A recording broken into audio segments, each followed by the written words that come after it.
Најдомении денес протести. Бегалците и мигрантите одбиваат да се вратат кон камповите во внатрешноста на Грција. Бараат да заминат кон Европа. По неколкудневната имплементација на договорот на последниот самит во Брисел, нештата кај јужниот сосед полека се менуваат.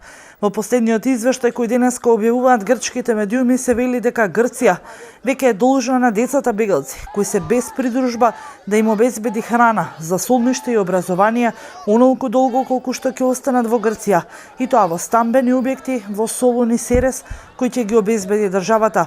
Се во ова е по иницијатива на алтернативната министерка за социјална солидарност во Грција. Министерството за труд и социјална политика подпишало меморандум со СОС Детските села и Центарот за социјални работи на грчката област Централна Македонија да се обезбедат хумани услови за живење и заштита на 40 деца чии барања за сместување се во постапка.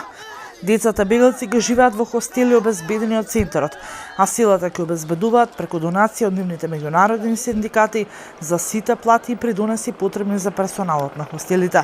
Програмата треба да започне да се спроведува веднаш и ќе трае 6 месеци, со можност да се продолжи за уште 6 месеци понатаму.